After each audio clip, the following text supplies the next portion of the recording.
සදැහැති පින්වතුනි, යමෙක් පෙර ප්‍රමාදයටපත් වෙලා වැරදි අකුසල් අඩුපාඩු සිද්ධ කරලා තියෙනවා නම් ඒවත් තේරුම් අරගෙන පත්‍යාසෝ නප්පමජ්ජති, එයා නැවත ප්‍රමාද වෙන්නේ නැහැ, ඒ දේවල් කරන්නේ නැහැ. එහෙම කෙනෙක් කොයි වගේද කියලා බුදුරජාණන් වහන්සේ වදාරනවා, අබ්භාමුත්තෝව චන්දිමා, හරියට වලා ගැබින් මිදුන සඳ මඩලක් වගේ එයා මේ ලෝකය ප්‍රභාස්වර කරනවා. බලන්න බුදුරජාණන් වහන්සේ කොයිතරම්නම් ප්‍රඥාවකින් ලෝකයේ දෙස බැලුවද. හැමෝටම නිවැරදි වෙන්න තැනක් හදලා දුන්නේ බුදුරජාණන් වහන්සේ. කොච්චර වැරදි සිද්ධ වෙලා තිබුණත් කෙනෙකුගේ ජීවිතේ එයා සූදානම් නම් ඒ වැරදි වලින් අත මිදෙන්න බුදුරජාණන් වහන්සේ අවස්ථාවක් දෙනවා. මහා කරුණාවන්ත ශාස්ත්‍රූවරයෙක් හැටියට බුදුරජාණන් වහන්සේ කිසිවෙකුත් සදාතනික වැරදිකරුවෙක් කරන්නේ නැහැ. එනිසායි උපමාවකින්ම වදාලේ වලා ගැබින් මිදුන සඳ මඩල වගේ වැරදින් මිදුන කෙනා නැවත බබලනවා. ඔබ ඔබේ ජීවිතයේ අඩුපාඩු ගැන හිතන්න එපා සිද්ධ වෙච්ච. හැබැයි නැවත එවන් අඩුපාඩු සිදු නොවෙන්නට ඔබ වග බලා ගන්නට ඕන. බුදුරජාණන් වහන්සේ ළඟට නොඑක් විදිහේ පිරිස් ආවා. ඇතැම් කෙනෙක් මේ සමාජයේ අසත්පුරුෂ ඇසුරට වැටිලා හොඳටම නොමග ගිහිල්ලා ගුණ දහමක් නොදන්න තරමටම ජීවිතේ විනාශ කරගෙනයි බුදුරජාණන් වහන්සේ වෙත ආවේ. ඒ ඇත්තන්ගේ ජීවිතවල තියෙන නරක දේවල් අයින් කරලා හොඳ දේවල් පෙන්වලා බුදුරජාණන් වහන්සේ තවත් වටිනා ධමයක් ජීවිතයට ලබා දීලා ඔවුන්ව සුද්ධ පුද්ගලයන් බවට පත් කළේ බුදු කරුණාව අසම සමයි කියන පණිවිඩය ලෝකෙට ලබා දෙමින්. බුදුරජාණන් වහන්සේ ලෝකෙට පහළ වෙලා සත්පුරුෂයන් කරන්නට නෙමෙයි අසත්පුරුෂයන් කරන්නටයි වෙහෙසුනේ. බුදුරජාණන් වහන්සේ සරාගීන් විරාගීන් කළා. විරාගීන් විතරාගීන් බවට පත් වුණා. වෛරයෙන් පිරිහදවත් ඇති අය මෙත්සිත ඇතියයන් බවට පත් කළේ බුදුරජාණන් වහන්සේ. ප්‍රමාද වෙලා යම් කිසි කෙනෙක් දන් දීලා නැත්නම් සිල් ගුණ රැකලා නැත්නම් අසත්පුරුෂය සුරින් නොමග ගිහිල්ලා නම් දැන් ඔවුන්ට අවස්ථාවක් දෙනවා බුදුරජාණන් වහන්සේ ඒ වැරදි දකින්නට, වැරදි දැකලා අඩුපාඩු සකස් කරගන්නට. ඒක බුදුරජාණන් වහන්සේ ලබා දෙන ප්‍රසාදයක් තම ශ්‍රාවකයන්ට. කවදාකවත් මෙයා එපාය වැඩක් නැත කියලා කොන් කරලා එලවා දමන්නට බුදුරජාණන් වහන්සේ කැමති වුණේ නැහැ. පුළුවන් තරම් අවවාද අනුශාසනා කිට්ටු වෙලා ලබා දෙමින් මෛත්‍රියෙන් අනුකම්පාවෙන් වරදින් මුදවා ගනු කැමැත්තෙන් පිහිට වුණා. කළ ගුණ සලකාවී කියලා බලාපොරොත්තු වුණේ නැහැ. ප්‍රත්‍යුපකාර බලාපොරොත්තු වුණේ නැහැ. වාසියට වචන කතා කළේ නැහැ. එනිසා ප්‍රමාද වූවන් අප්‍රමාදීන් කරන්නට තරම් පුදුම විද්‍යාවක් බුදුරජාණන් වහන්සේගේ ජීවිතය තුළ තිබුණා. කාගේ නමුත් ජීවිතවල අඩුපාඩු සිද්ධ වෙච්ච ඒවා එමටයි.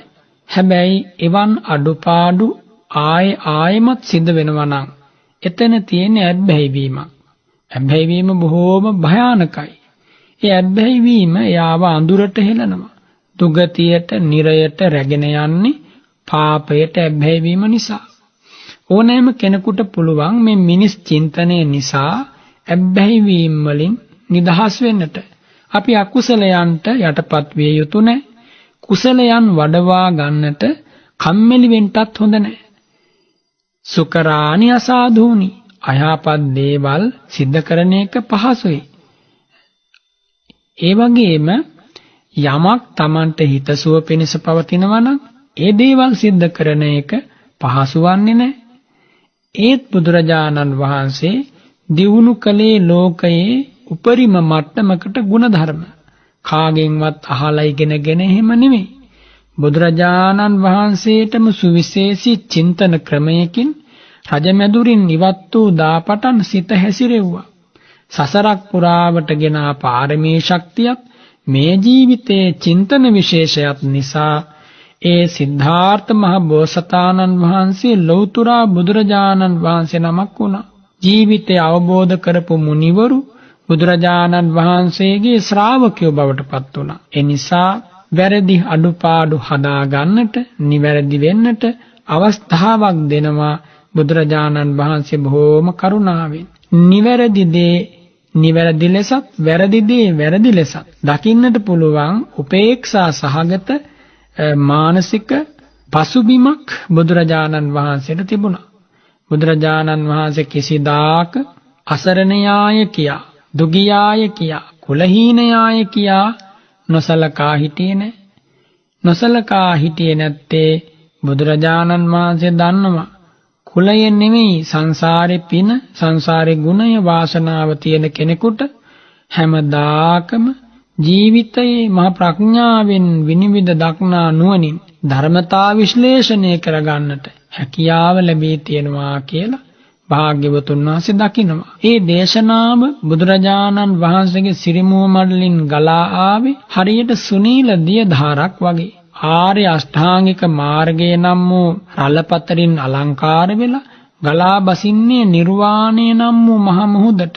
ඒ නිර්වාණ සාගරයට ගලා බසින සදහම් මම ධාරාව සිතගත නිවාලන සිසිල් දියටත් වඩා සිසිලසක්මයි. ඔබ හිතන්නට ඕන මම අතීතය හෝ අනාගතය ගැන හෝ පමණ ඉක්ම වූ බලාපොරොත්තු සහිතව ජීවත් වෙන්නේ නැහැ. ඒක මහ බරක් මනසට. එනමුත් කලමනාදේ කිසිසේත්ම පිරිහෙලන්නේ නැහැ. උවමනා වෙලාවේ උවමනා කාරණේ හොඳට දැනගෙන ඔබ කටයුතු කළොත් ඔබේ ජීවිතයේ ලෞකික ඌද ලෝකෝත්තර ඌද දියුණුව නොබෝ කලකින් සැලසෙනවා. බුදුරජාණන් වහන්සේ සතිපට්ඨානය දේශනා කළේ, ඉර්ධිපාද බල බොජ්ජංග ධර්ම දේශනා කළේ ඔබ වන් ශ්‍රාවකයන්ට. ඒව භාවිතයට ගැනීමේදී ප්‍රමාදී නොවිය යුතුයි, අප්‍රමාදී විය යුතුයි. වැරදි හදාගත්ත කෙනෙකුට කවුරු හරි කෙනෙක් අපහාස කරනවා නම් එයා සත්පුරුෂයෙක් නෙමෙයි. වැරදි හදාගත්ත කෙනා වැරදි හදාගත්තට පස්සේ අපි අගය කරන්නට ඕන. වැරදිච්ච නැති කෙනෙක් මේ සංසාරේ කවුරුවත් නැහෙනේ. ඒ නිසා යමෙක් කැමති නම් නිවැරදි වෙන්න අපි ඔහුට අවස්ථාවක් දෙකක් තුනක් නෙමෙයි අවස්ථා ගණනාවක් නමුත් දෙන්නට තරම් නිහතමානී වෙන්නට ඕන, ගුණගරුක වෙන්නට ඕන. ගුණ සුවඳින් ජීවිත බබලන අය ඉතා අඩුයි.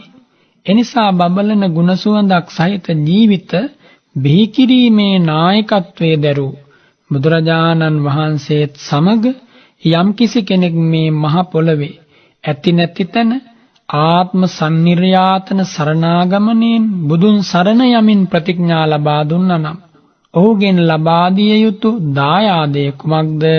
ඔහුගෙන් ලබා දිය යුත්තේ මම බුදුරජාණන් වහන්සේගේ ශ්‍රාවකෙක් වෙමි.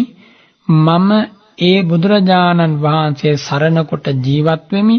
ඒ සරණින් මම සදාතනිකව සුවපත් වෙමි. ඒ සුවපත් භාවයේ ලෝසතුන්ට බෙදා දෙමි කියන මෙන්න මේ ප්‍රතිඥාවෙන් යුක්තවයි ඒ පරම ගම්භීර ඇසුර නිසුර පවත්වන්නට ඕන. ලෝකෙට පහළ වෙච්ච අතිශ්‍රේෂ්ඨ පරම කල්යාණ මිත්‍ර උතුමන් වහන්සේ පවා වැරදි වලට සමාව ලබා දී වදාලා. යෝ අච්චයන් අච්චයතෝ දිස්වා යථා ධම්මං පටිකරෝති බුද්ධියේසා භික්කවේ අරියස්ස ධම්ම විනයේ කියලත් වදාලා. එනිසා පින්වතුනි, ඔබ ඔබේ දුවා දරුවාට, ඔබේ ස්වාමියාට, භාර්යාවට, හිතවතාට සමාව දෙන්නට තරම් මෘදු හිතක් ඇති කෙනෙක් වෙන්න.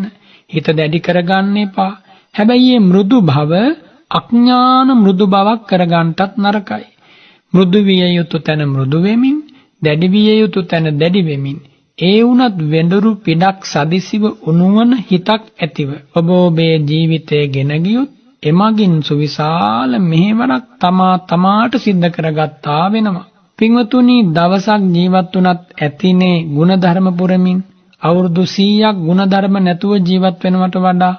එනිසා ඔබට මේ එක දවසක් නමුත් ගුණධම් වල රස හඳුනමින් ජීවත් වෙන්න ලැබීම ගැන සතුටු වෙන්නට ඕන. බුද්ධ ශාසනයක් හැම කාලෙකම ලැබෙන්නේ නැහැ. ඒ වගේම කල්යාණ මිත්‍රයාත් මුණ ගැසෙන්නේ නැහැ. බුදුරජාණන් වහන්සේ වදාරනවා මේ කරුණු එකට එකතු වෙච්ච වෙලාවේ ප්‍රමාද වීම සිද්ධ විය යුතු නෑ ජීවිතේ. අප්‍රමාදීව නැගී සිටීමට පසුබට විය යුතුත් නෑ. බුදුරජාණන් වහන්සේ ළඟට ආපු දෙනෝ 1000ක් දෙන අතර සමහර කෙනෙක් හිටියා ප්‍රාණඝාතයෙන් ජීවිත අපිරිසුදු වෙලා, සොරකමින්, වැරදි කාම සේවනයෙන් පෞරස් වෙලා, ඒ වගේම අනේක විද වැරදි අඩුපාඩු වලින් ජීවිතය අඳුරු වෙලා. හැබැයි බුදුරජාණන් වහන්සේ සමාවෙන් කාරුණික වදනින් මඟ පෙන්වීමෙන් ඔවුන් ළඟින්ම ඉඳගෙන ඔවුන්ට පිහිට වෙමින් ඔවුන් මේ දුකින් අත මිදෙව්වා. ඒක මහා ආශ්චර්යමත් බලයක්. එවන් ආශ්චර්යයක් හිමි බුදුරජාණන් වහන්සේ සරණ ගිය කෙනෙකුට මේ ජීවිතයේ වෛරයට, ක්‍රෝධයට එකට එක කිරීමට ඉඩක් දෙන්න බෑ. බුදුරජාණන් වහන්සේ දන්නවා කෙලෙස් ධර්ම කවදත් දුක් විපාක ගෙන දෙන බව. එනිසා ඒ වගේ වළක්වා ගන්නට ශ්‍රාවකයන්ට නොඑක් අයුරින් විචිත්‍ර ලෙස දහම් කරුණු දේශනා කරමින් බුදුරජාණන් වහන්සේ කරපු මේවර අසමයි අසම සමයි. එනිසා ඔබ මේ මොහොතේ සිහි කරන්න මම ඒ තථාගතයන් වහන්සේ සරණ ගිය කෙනෙක් හැටියට මගේ අඩුපාඩු වැරදි මම හදා ගන්නවා. ගුණධර්ම දියුණු කර ගන්නවා. ගුණ ධර්මවල සුවඳ අපමණයි කියලා මම දැනගන්නවා. ඔබ සියලු දෙනාටම අපමණ ගුණ දහම් සුවඳ පමණක් නැති ගුණ සුවඳින් විඳගෙන ඔබේ ජීවිතය සුවපත් කරගෙන පරලොව ජීවිතත් සුවපත් කරන වාසනා මහිමය වහවහා සැලසේවායි මම ආශිර්වාද කරමින් ප්‍රාර්ථනා කරනවා. සියලු දෙනාට